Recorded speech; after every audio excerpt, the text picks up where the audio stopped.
Hello everyone. Today's episode we are looking at how to escape the arm triangle or the katakatami. This is one of my favorite escapes, not only because it gets me out of this very dangerous hold, but also because it gets me on the back. Okay, this is a very important escape. If you ever got caught in an arm triangle, you need to know this move. Okay, this is a very powerful move, and you need to make this move into a drill. You're gonna notice me and Olivier here. We're gonna be doing this drill in a very smooth fashion. I'm gonna be putting him in an arm triangle.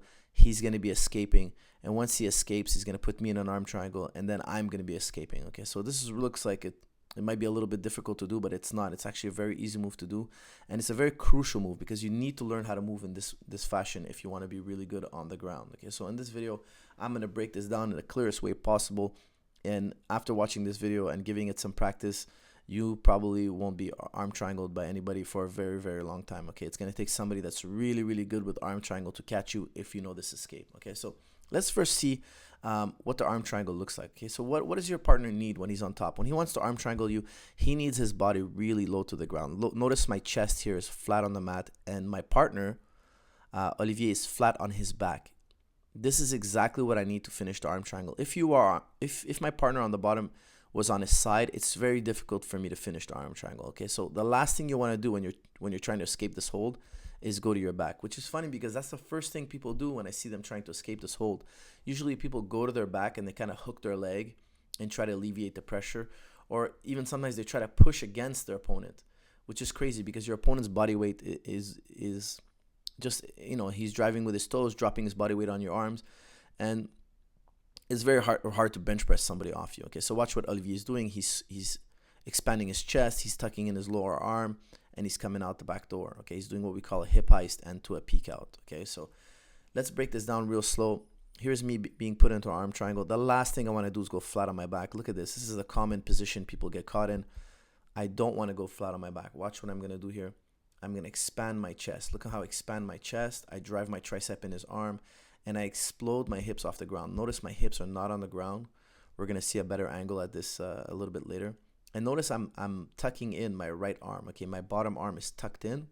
And now notice what I'm going to do with my left arm here. Watch here. I'm going to wrap up his head. This is super important. Okay, I'm going to expand my chest. I'm going to get my hips off the mat. I'm going to wrap up his head. Once I wrap up his head, I'm pretty much gone. Okay, common mistake. People put their arm on the mat. Every time I show this technique, people try it. They put their arm on the mat. Now, when you put your arm on the mat, you can get your back taken and you can get wrapped up in a kimura. Notice here that my partner here is wrapping me up in a kimura. This is a huge mistake, okay? Don't put your arm on the mat. Wrap up the head. This is such a big issue there. Every time I teach this, people want stability, so they put their hand on the mat. Do not put your hand on the mat. Okay, your hand does not go on the mat. Your hand wraps up the chin. Watch this. I wrap up the chin. Once I wrap up the chin, if he tried to take my back or whatnot, I just pull him over and he'd flop. He'd fall over the top. Okay, so here I'm gonna drop my hips, do a peek out, and get to the back. Once I get to the back, I'm going to go to katakatami again. Here my partner is doing katakatami. Notice what I'm going to do here. When my partner is doing katakatami or the arm triangle, he needs to drive in this direction. That's the direction he's driving in. Okay. Now what I need to do is also rotate in the same direction that he's putting pressure in. Okay, so I'm doing a rotation in the same direction. I'm driving my elbow in the opposite direction, but I'm only doing that to create stiffness. Okay, so the more stiffness there is, the more I can use his drive against him. Okay, so I'm going to rotate away from him in this direction, just like this. And notice what I'm going to do is I'm taking my hips off the mat. This is very important. Okay, watch, my hips are off the mat. If you look here, my hips are not touching the mat.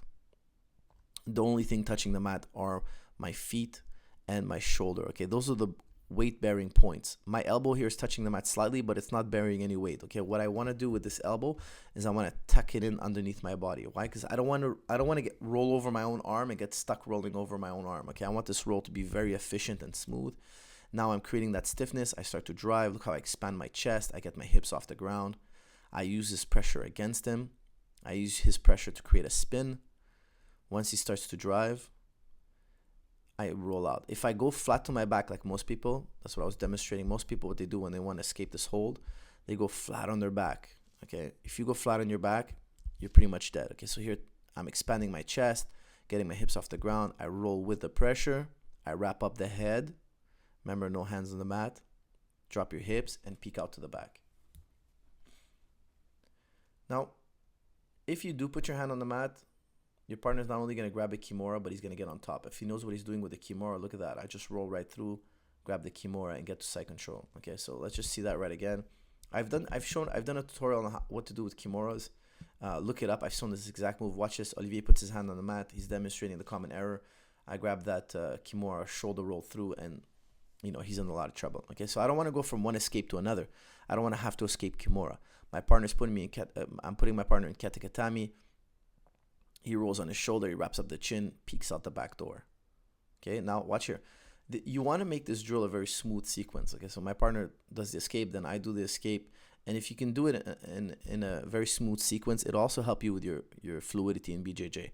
So here's me doing the running escape. Now, most people ask me, Coach, what if he steps over and tries to mount you? I'm doing this so quickly that he won't be able to mount me. Now, here you notice Olivier is on his knees. He's no longer really attempting katakatame because he's on his knees. But I also want to ensure he doesn't take my back. So since he's on his knees, he may be thinking to take my back. Watch what I'm going to do. I'm going to wrap up his head. Watch this. I'm going to explode as he's trying to pass my tricep. Look at that. Once the guy gets his head underneath my tricep, I know exactly what he's trying to do. He's trying to do the arm triangle. I explode. I expand my chest. And here, I want to make sure I hip heist right away, flip my hips to the bottom, wrap up his head. And here, I'm safe from his back attack. Okay, that's why I want to make that transition as smooth and as fast as possible before he can get to his knees and get near any back attacks. Okay, now I take his back and I transition right away to my own arm triangle. Okay, he's going to expand his chest. He's going to roll with the pressure and he's going to take my back. And we're going to continue doing this drill until we develop a fluid escape. And our escapes are very strong. And this escape is based on some timing. Okay, I have to do this escape before he locks me up and traps my neck. Okay, here's me doing a Kimura wrench variation where I take his back. But no, I'm not going to be covering different variations. All you need to do here is notice when the guy gets his head behind your tricep, bridge in the direction of the pressure, wrap up his head, hip heist, and take the back. Watch this video a couple of times, drill it, come back, watch the video again, notice the details, get your hips off the mat, drive your feet, wrap up the head, rotate in the same direction, and turn his submission attempt into a back attack for you. That's the end of this video, guys. I hope you enjoyed it. Please, as always, like, share, and comment, and I will see you in the next episode. Thank you.